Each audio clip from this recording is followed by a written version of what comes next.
Hello and welcome to another episode of Game Over Beer. I'm your host, Tom Meyer. Firstly, I'd like to say a big thank you to our official partners, Four Quarters, the UK's original arcade bar, home to authentic retro arcade machines and consoles. Now, joining us this week on Game Over Beer is Kimberley Owen, aka Craft Beer Pinup. A little bit about Kimberley in her own words. She has hair like She-Ra, but her superpower is she helps people and brands tell their stories. She wears many superhero hats. One is content strategist for food and drink brands, cultivating a community of over 3 million fans. Secondly, she's a volunteer TEDx organiser. So far, their talks have racked up over 9.5 million views in little old Leamington Spa. Thirdly, she's a mega beer fan turned content creator, spreading the word about the awesomeness of beer, driving the conversation on her travels, and also fighting craft beer baddies to make the industry a better place. We talk about nostalgia, how Kimberley fangirls over gaming legends at events, and a certain game that, when we think about it, we probably never got past level 2 when we were younger. So, without further ado, join Kimberley and I as we Game Over Beer.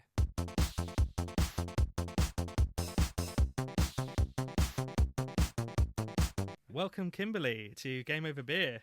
Hello. How are you? How's things? All good, yeah, good. Excited to be talking about gaming and beer. Yes, definitely, 100%. I obviously just introduced you and what you do. You know, how do you get time to play games? I think it's just trying to cram it in. So, sometimes when I'm travelling, it might just be playing Bejeweled on my phone.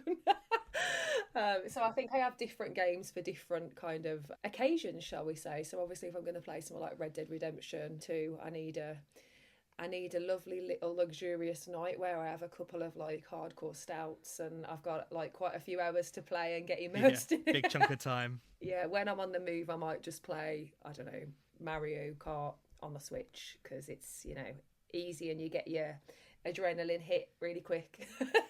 Definitely, yeah. And what kind of beers have you been enjoying recently?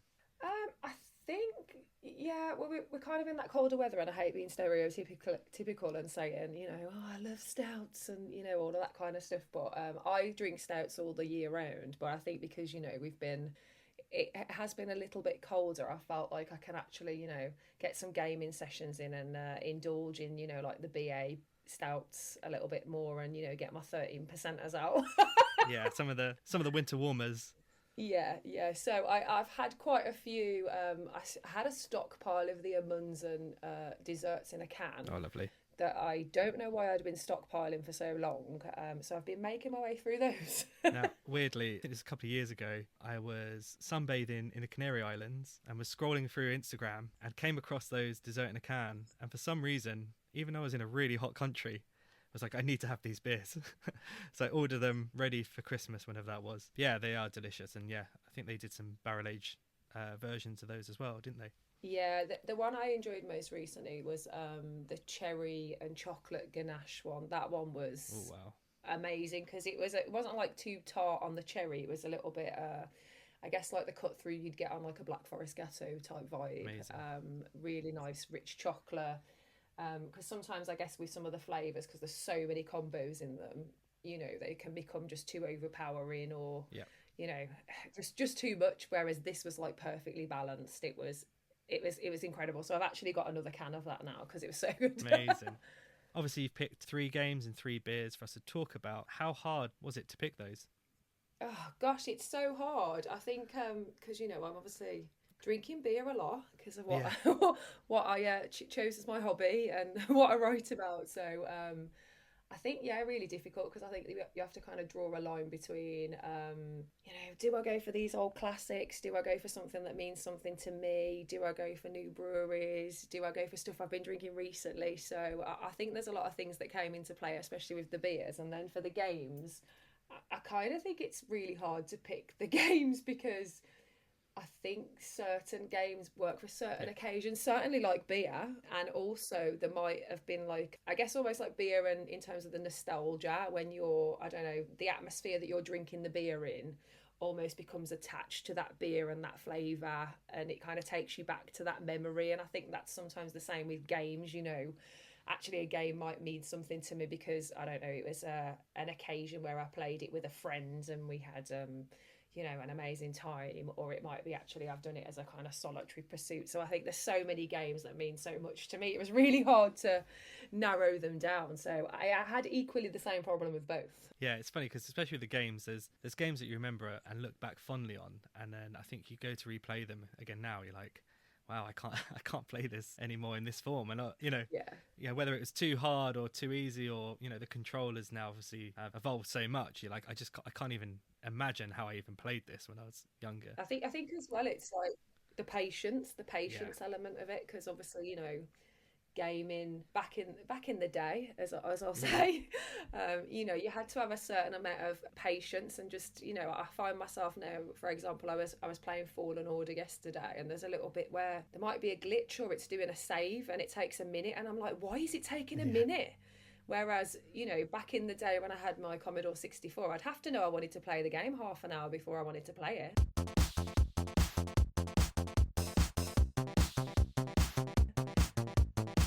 Right, so we're going to start with the first beer you've picked. I went for the nostalgia edition because I felt like this whole kind of exercise was taking me on a trip down memory lane. So if you can't tell, I obviously have a bit of an accent. Oh, that's what it is. So I'm a black country girl. So I picked Banks's Mild, or as we kind of call it, Bonks's, around my neck of the woods. I picked that because I think it was something my dad always drank when I was growing up. As you know, it was a mainstay, and mild is such an underrated style of beer, I would say, and I feel like I was kind of weaned on that as like one of the first beers I ever drank. So, and it is always a beer that I go back to, and I think it's I know it's not craft beer or whatever we want to go down that road, which we won't do because it'll take hours, but I think for me, nostalgia purposes, and I ended up working for Marston's I think it was about 12 years ago now. So my dad was very happy when he found out I was going to be working on Banks's Mild. So I took him for brewery tours, and I got to go to, do all that stuff, and I got to work behind the bar, the shop, amazing, and stuff for events. And I don't know, I think because I'm from the Black Country, it's a whole vibe for me. So it brings back so many memories, the taste of it, the smell, and I just think it's a beer I will always go back to. And I remember going to the gift shop when I worked with them, buying like slabs of mild to take home. We're like, why is she buying so much? I don't know, like, this is a bit weird, that kind of typical, you don't look like you'd be a Banks's Mild drinker, that kind of vibe that we're trying to get away from. But yeah, there would be a lot of those kind of comments, which still sadly exists today, obviously. Yeah, but I love it, and I know that I always have a lot of conversations about Banks's Mild with Maureen Cole. We love a Banks's Mild, it's our shared love. Amazing. So yeah, I still drink it with my dad today, so I picked that beer really just for those reasons, because I think it's always going to be a beer for me that I've grown up with, and I will always go back to. And then I think your first game pick is also going down that nostalgia route, isn't it? Yeah, I definitely played this game way before I drank Banks's Mild. Should hope so. Being as it was out in the 80s. Maybe a few sips of your dad's. Sneaky sips from my dad. So I chose the Dizzy collection. So if you haven't heard of Dizzy, he's a rather swell-looking little egg cartoon character. I think that's the most simplistic way to kind of put him in. He wears nice little red shoes, which was an attraction for me. I mean, I'd love to have been there at the board meeting or something where someone's coming up with a game like, right, I've got this egg, it's wearing red shoes, it's called Dizzy. Just someone going, yep, let's sell it, let's do it. Yeah, I've heard though, and I kind of had this conversation with my husband because I guess in terms of like Leamington and where we live, it's really synonymous with the games industry, and the Oliver twins who actually created this game, they moved to Leamington as part of Codemasters, and we were talking about Dizzy yesterday, and Craig was actually saying that the reason they created the Dizzy egg character was because I think it was something to do with the pixels and them wanting to have a character with facial expressions and that could emote. Right. And the easiest way to do that was by creating this little egg. I don't know how true this is, but this was the conversation we were having yesterday. But yeah, I remember, yeah, two of the happiest days were getting my Commodore 64 and unboxing it, and it had a massive brain on the side. And then getting the Dizzy compilation pack, which had a range of Dizzy kind of games. So it had like Dizzy Treasure Island. There was also like a fast food orientated one, which was a little bit more like a kind of Pac-Man setup. Right. But Dizzy had a lot of adventures. And there was Dizzy, I think it was the Crystal Kingdom. It was a little bit like an Indiana Jones vibe. So, but lots, as you can imagine, lots of vibrant, crazy music, lots of cool adventures. He explored. He had lots of cool adventures. He also had amazing accessories. I mean, an egg that can get away with wearing a hat like that is a friend of mine. So. I just absolutely loved it, and I think it was kind of one of the first games I got immersed in as a kid. And obviously he had so many adventures, so there was a lot to explore as like a series. And you can go on YouTube if you do want to look at Dizzy, but there's so many compilations of all the different games. There's so much fan artwork, so I think it's not only me who Dizzy got under the skin of, really. Yeah, it sounds like it's a real community of Dizzy lovers. Oh yeah, and I think it was I actually got to meet, because the Oliver twins created it, and they do because the gaming industry, it's massive in Leamington, and at one point the Oliver twins, if you don't know, they were kind of responsible for 15% of like all the gaming sales at one point. So wow. They, between 83 and 93, they developed over 50 games. So they did things like, as well as the Dizzy collection, Ghostbusters 2, but they've done stuff for like Amstrad, Spectrum and NES, and obviously the lovely Commodore 64, which is what I had. But they are incredible, and I got to meet one of them at an event in Leamington. I was such a fangirl. I was like, I think they were really surprised, because they had all the merch of like old school games that they'd put out on the table for you to look at, and one of them was doing a talk. And I was like, oh my god, it's the creators of Dizzy. I was having a proper moment, and they had like the box set, and I was like, please can I have a photo with you with the Dizzy collection box set? So I've got some photos which I'll have to send you. Yeah, you'll have to, definitely. It was amazing. So that it's very cool to hear like their creative process and all of their their history, and just kind of what Dizzy meant to them as kind of like an empire, and what they're doing now. And it was just, I felt good that I was into this game, that part of this like secret cult. Yeah. But yeah, I was a proper fangirl moment. But I think I've had quite a few of those in Leamington, because you'll just be in I'll be in a bar or a pub, and I'll end up speaking to someone, and they're like, oh, I worked on this game. And I remember meeting another person that was like, I was the creator of Micro Machines. Whoa. And I was like, oh, I played this game at school, and I ended up talking about it for about half an hour. And yeah, it was I think Craig was a little bit like, why are you seem to be getting really excited about this. But yeah, it's just incredible. But Dizzy has a special place in my heart. I'm not sure, as you've said, if I tried to play it again today, whether I'd have the same patience with it. Yeah, I mean, I had to go into YouTube obviously to have a look at it, and you're right, the soundtrack is great, and like it really is of its time.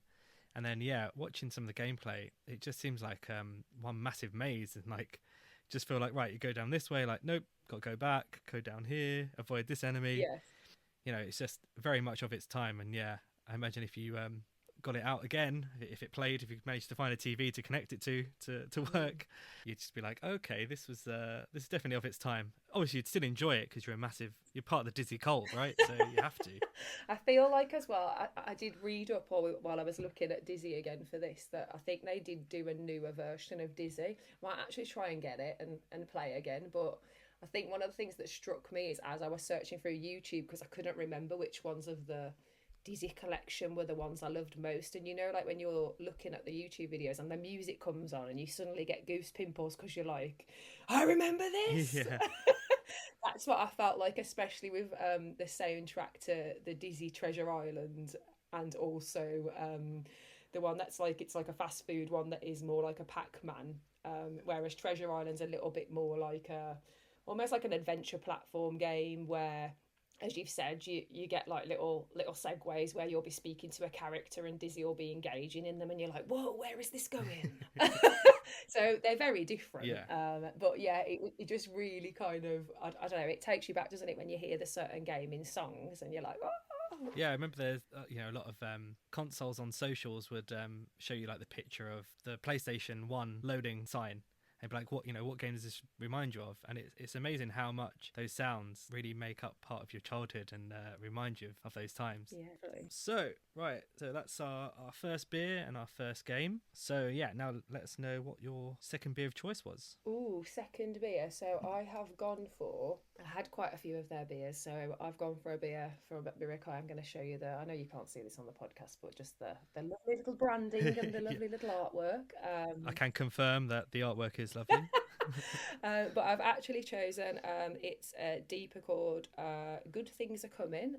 So I've got quite a few beers from Mirakai, and I chose them. I would have chosen any of their beers, to be honest. They're quite a new brewery, but they are doing a lot of amazing work in the industry, and I just love everything that they're about, because they're about creating an inclusive community and connecting people together with like passion, purpose, perspective, and they're working really hard on things like their code of conduct, just the beers that they're bringing out. They're working with like independent artists. They're also, I guess, trying to push things a little bit further in terms of like inclusivity in the industry, and they're just working on some really amazing projects. So I chose them because I think if you're not familiar with them as a brewery, that you should definitely get on board and support them, because they're a bunch of good eggs. Sorry to go back to the Dizzy reference again. That's one for the Dizzy cult again. Yeah. I try.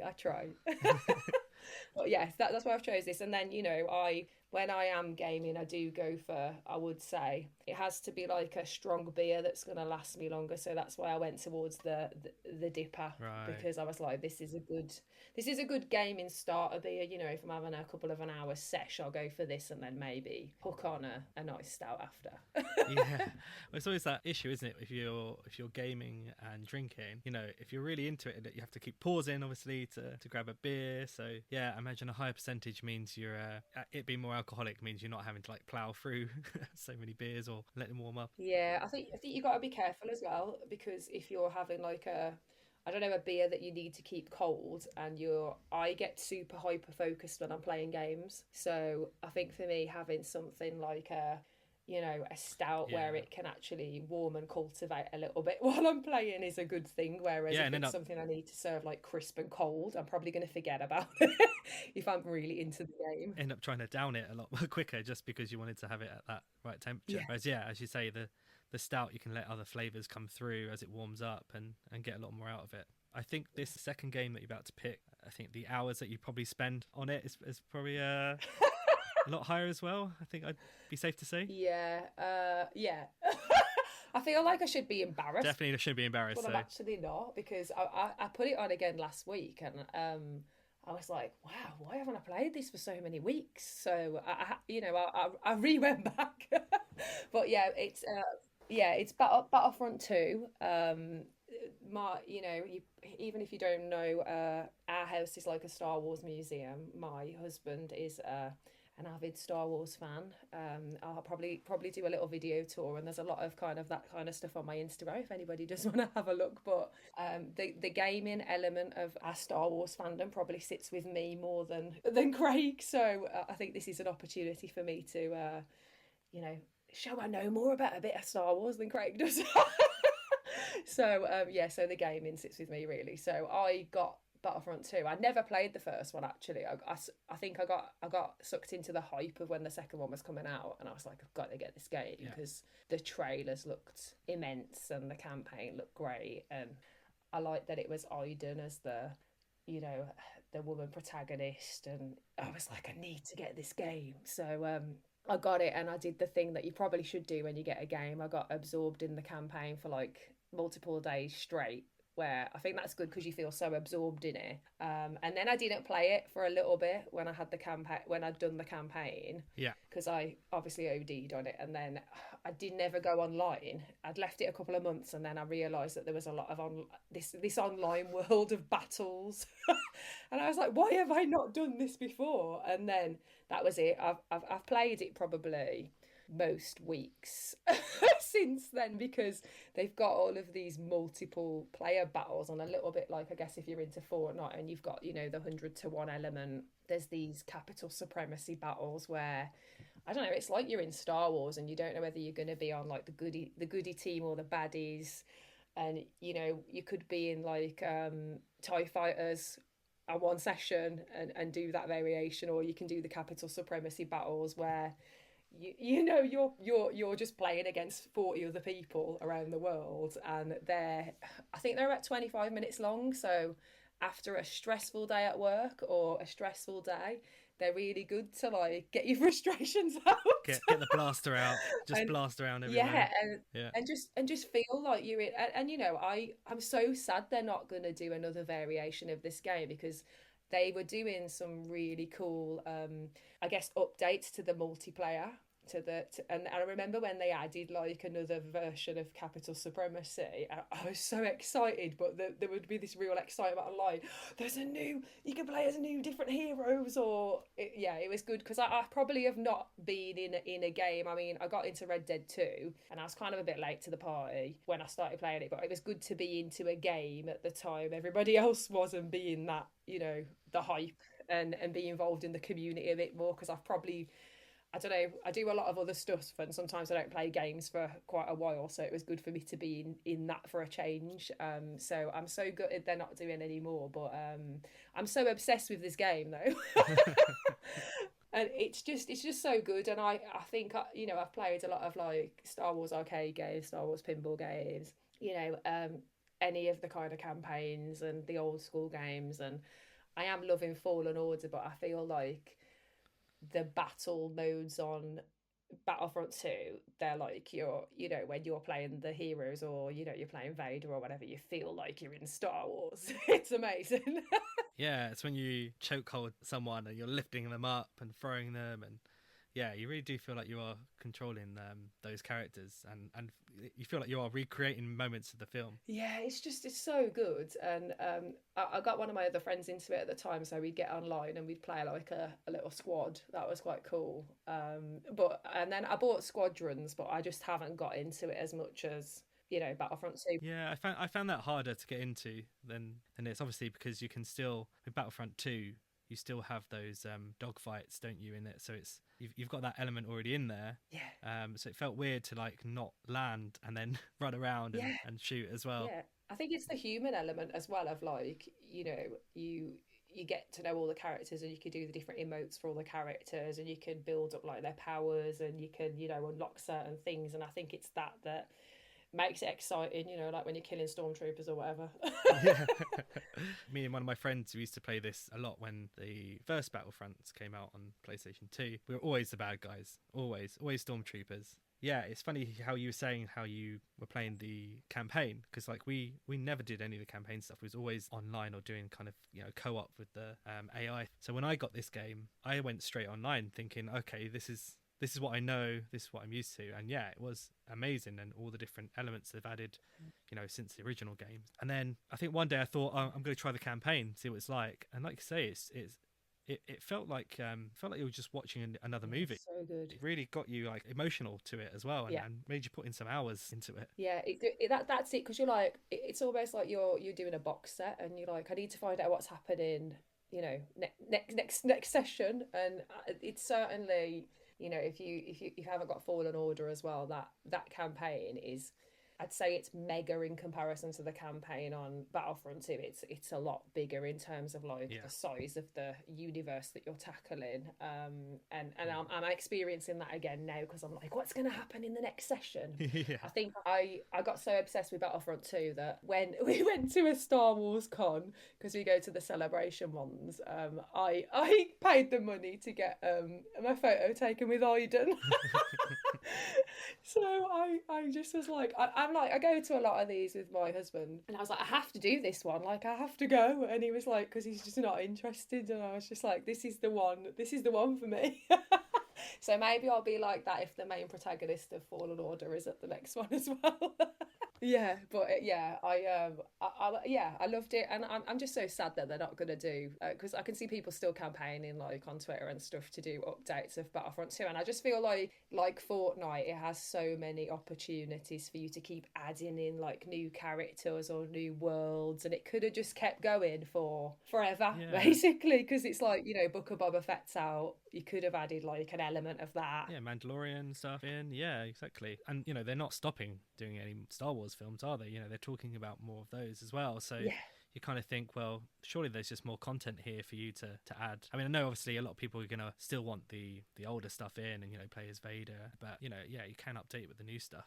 Yeah. But who knows? Yeah. I just hope that in like, I don't know, a year or so, they might go, oh, actually someone will take that license again and then do it, because obviously I know things have changed hands in the Star Wars universe to who's got the gaming licenses and things, and I know that there's going to be a new Fallen Order, which is kind of great because of the campaign, but I think people just keep going back to that battle element of Battlefront 2, because like I've said, it's quite quick like Fortnite, and actually you need that adrenaline hit and the serotonin, and you can pretend you're in Star Wars and get a bit of an escape. It's like, it's so good, and I just wish that I'd love it if they came back and said, there's all this new Star Wars content coming out, can we add like new planets and new capital supremacies? That would be the dream for me. Right, so we just had to get all listeners to a campaign, send a tweet out. Yes. Okay, let's move on to beer number 3. What did you choose? It was really a struggle to choose one specific beer for the last choice. I was torn between so many, but I realised, you know what I was going to do? I'm gonna go for the style that I normally gravitate towards when I'm gaming, because I feel like I've had the mild, and I obviously chose a very different style to what I would normally drink while I'm gaming with the Americano beer. So I've gone for this Imperial Pastry Stout. And it's called Nunca Muerto, and it's basically a collab between Beer Zombies Movement and 8-Bit Brewing, which I thought was pretty apt for this particular show. I haven't actually opened it yet, so I can't tell you how good it tastes, but I was thinking I am actually going to open it when we finished, and I'm going to drink it while I'm playing Fallen Order. Oh, amazing.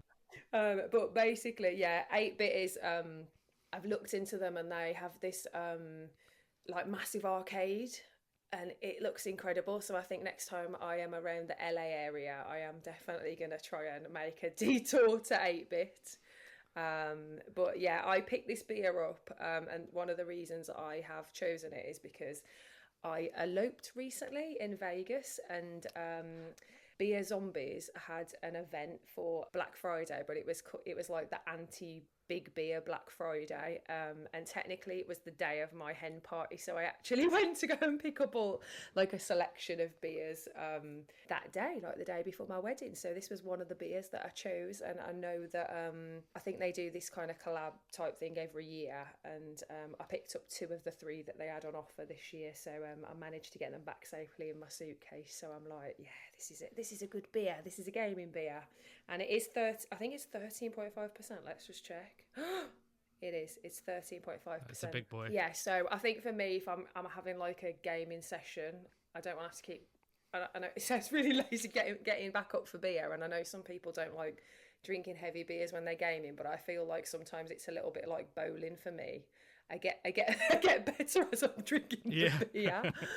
So and I think, normally I have things like a Munzen's dessert in a can. It's tiny but mighty. When I'm having a gaming session, I feel like this is a good one, and it's a vanilla marshmallow Imperial Pastry Stout. It sounds uber crazy but amazing. Yeah.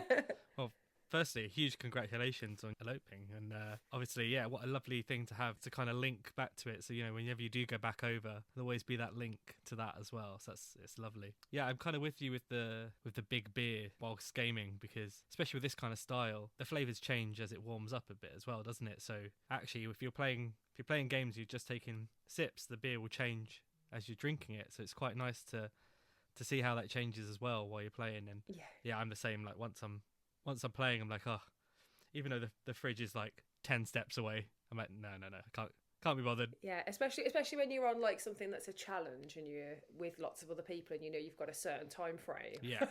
Before the next kind of battle starts or something. Yeah. So for me, it's like this is a good thing. So it's almost like a little ritual. I'm like, oh, I'll just get me that nice strong imperial stout and have a little, gaming sesh. Yeah, and I did see some of the other beers that they make as well. Some of the names were like Pika Brew, Pints versus Zombies, Grand Tart Mango, which had like a Grand Theft Auto font. Yeah, I think they've got Mario Tart as well. Yes, Mario Tart. Yeah, I saw that one as well. And then the last one I saw was Juice Hunt, which had the kind of duck hunt cover at the front. Yeah, but yeah, I kind of was attracted because I always wanted to go to Beer Zombies in Vegas, and then obviously I got to go, and they were doing this collab, so I was like, yeah, gotta go. So my big Instagram friend, Hackney Beer Wanker, if you are not aware of him, or if you are, he messaged me and was like, they've got this thing on Friday, you have to go. So while I was away, so thanks to him, I found out about it, and then I could go. Great stuff. So what did you pick for your third game? I actually, while I'm talking to you, I have the cover of the game in front of me, and it's bringing back so many memories. So I chose Altered Beast, and it was a game I had on the Sega Mega Drive, in the older 16-bit variation. I just even looking at the cover is just like bringing it all back, and all of the sound effects and all of the colours. And I ended up with this game. It wasn't a game that I wanted or I requested, but my brother used to work at it was Tandy's back in those days, and he bought me this game home, which I think they used to like sell off like old games, because actually this game was out in '88, so I think I would have got it quite a bit later, because I would have only been like 5 at the time, otherwise playing Altered Beast. Yeah. So I'm assuming I got it a couple of years later, but I think he paid like 50p for it or something, and then he bought this game home, and it opened up a new world for me, and yeah, just the colours, and it was kind of a beat 'em up arcade game, and I always remember the like load screen and the music, and it was a hard game to play as well. Definitely. But yeah, I always remember like the it's usually the sound bites, and like sometimes I have dreams when I've been playing computer games, and this was always one that I could just hear the sound effects when I was having dreams, and it was always that rise from your grave. Yeah.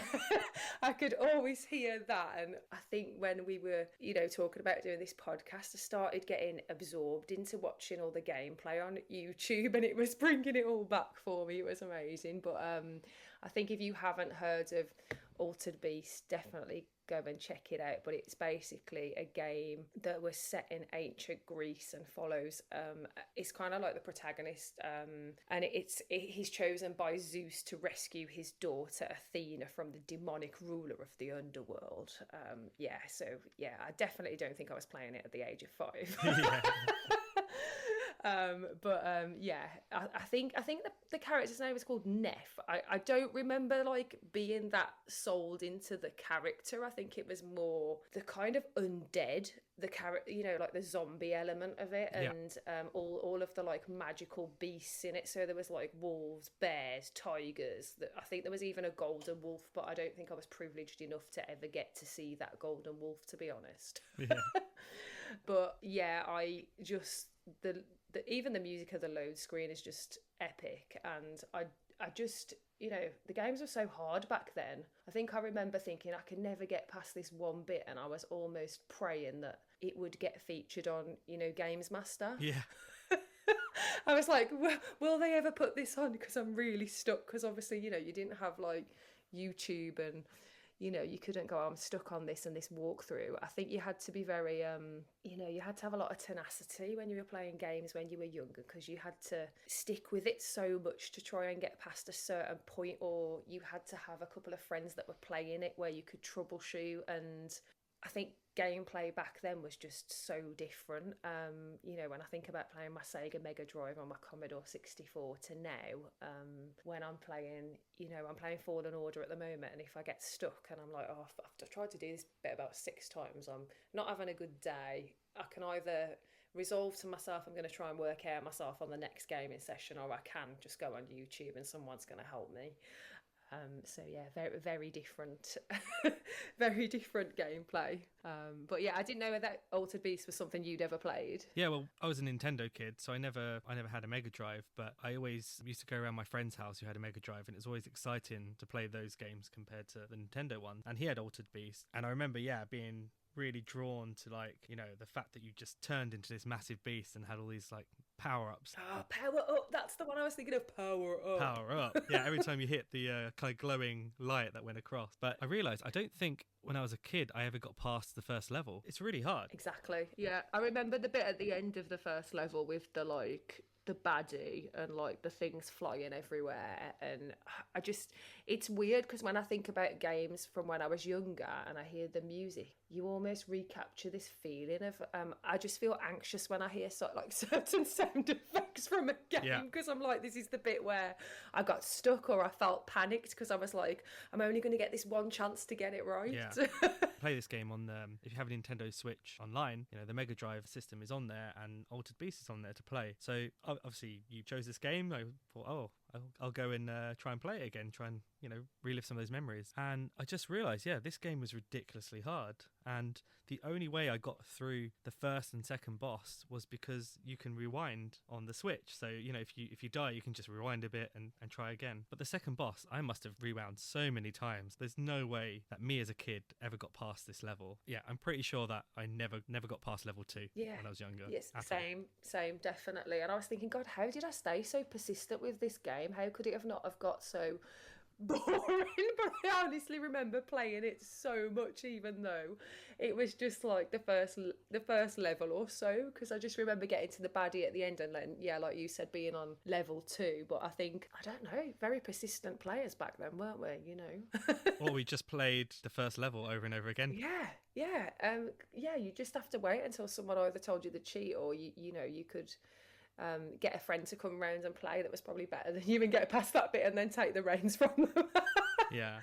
But it was interesting. I think kind of re-looking back at this game, and I kind of was looking up bits about it, but it was developed by Makoto Uchida, I think that's how you say it, and it took inspiration from The Howling and the music video for Michael Jackson's Thriller, so you can see how I was hooked in.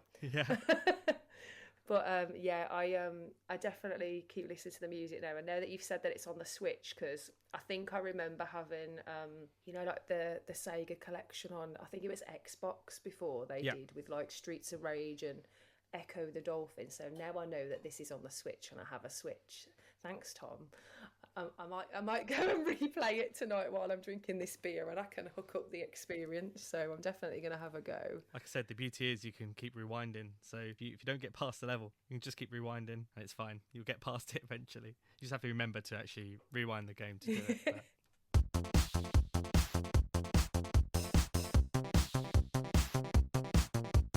Well, amazing last game to end on. Kimberley, thank you so much for joining me. Before we finish, can you just let our listeners know where they can find you on socials? You can find me pretty much Craft Beer Pinup on most platforms, and if you can't be bothered to type in my handle, you can Google it, and lots of magical things will come up, like my blog, my YouTube, Twitter, Instagram, and the amazing TikTok, which sucks up hours of my life just being on TikTok now. But you can find me there. Great stuff. Thank you again so much, Kimberley. Amazing, thank you. And we'll speak soon. Cheers. Thank you so much, Kimberley Owen, for joining me. I'm going to try and play Altered Beast on the Switch and note down how many times I die before completing it. We're surely looking at 100 plus lives. To find out who will be on next week's show and to keep up to date with any news, events and competitions, please make sure to follow us at Game Over Beer on Instagram and Twitter. Everything I'm doing at Game Over Beer is to help raise funds for mental health charities. So if you have a moment, please donate at coffee.com/gameoverbeer. That's ko-fi.com/gameoverbeer. Thank you for listening, and join me again next week as we Game Over Beer.